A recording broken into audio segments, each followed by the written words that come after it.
Benazir Bhutto, daughter of the East. Introduction. Benazir Bhutto was not just Pakistan's first female prime minister, she was the first woman in the Muslim world to lead a democratic government.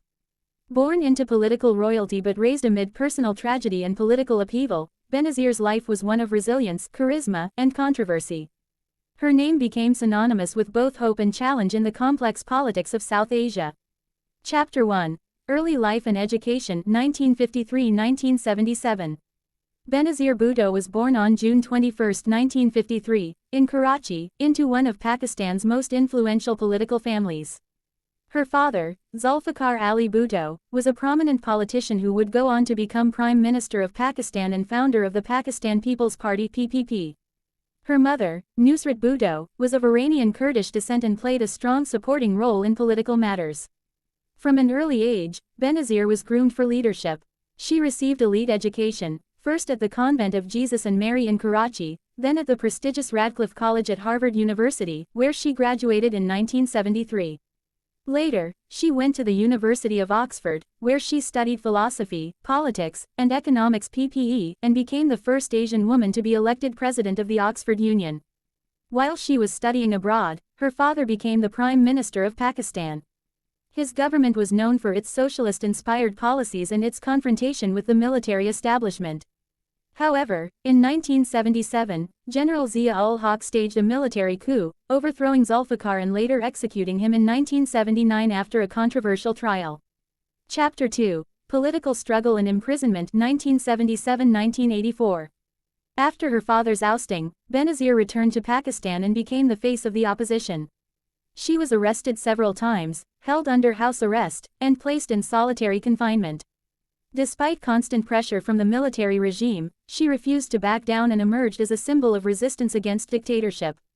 During this period, Benazir endured personal suffering, including the loss of her father and health issues due to harsh prison conditions.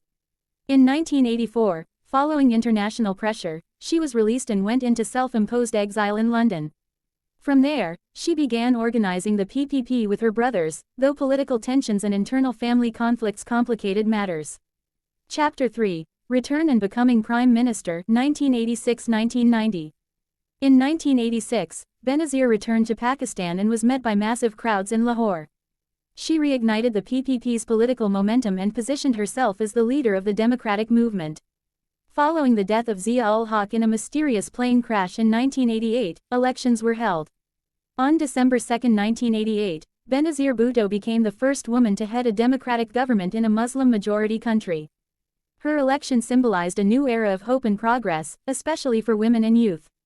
However, her government faced challenges from the powerful military, judiciary, and President Ghulam Ishaq Khan. Her first tenure lasted only 20 months. She was dismissed in 1990 on charges of corruption and mismanagement, though many believed it was politically motivated. Chapter 4. Second Term and Struggle for Stability 1993–1996. Benazir returned to power in 1993 after another democratic election. Her second term was focused on economic reform, women's empowerment, and efforts to strengthen democracy. However, this tenure was also marred by increasing tension between her administration and the judiciary, as well as widespread accusations of corruption against her husband, Asif Ali Zardari, who was infamously nicknamed Mr. 10%. Benazir tried to balance civil-military relations, manage an unstable economy, and deal with sectarian violence, but the challenges proved overwhelming. Her government was dismissed again in 1996 by then-President Farooq Leghari. Chapter 5. Exile and Return to Politics 1999–2007. In 1999, General Pervez Musharraf seized power in a coup. Benazir had already left the country due to mounting legal cases. She lived in exile in Dubai and London, where she continued to lead the PPP and speak out on international forums. In 2007, she decided to return to Pakistan amid a new wave of democratic hope. She negotiated with Musharraf for free and fair elections and returned on October 18, 2007. Tragically, her convoy was attacked in Karachi, killing over 130 people, but she survived. Benazir continued her campaign, warning against extremist threats. On December 27, 2007, after addressing a rally in Rawalpindi, she was assassinated in a combined shooting and bombing attack. Her death shocked the world and plunged Pakistan into grief. Chapter 6. Legacy. Benazir Bhutto's legacy is complex and contested. To millions, she remains a symbol of courage, a trailblazer for women in Muslim societies, and a voice for democracy. Her supporters remember her as the daughter of the East, a leader who fought against dictatorship and stood up for civilian rule. Critics point to the corruption charges and her government's inefficiencies. But even her detractors acknowledge her charisma, intellect, and political resilience. Her assassination created a vacuum in Pakistani politics. Her party, now led by her husband and son, Bilawal Bhutto Zardari, continues to play a major role in national politics. Conclusion. Benazir Bhutto's life was marked by tragedy, ambition, and historic achievement. As the first female prime minister in the Muslim world, she inspired generations. Her fight for democracy, women's rights, and civilian supremacy left a lasting imprint on Pakistan and beyond. Though her life was cut short, her story remains a powerful chapter in the history of South Asia.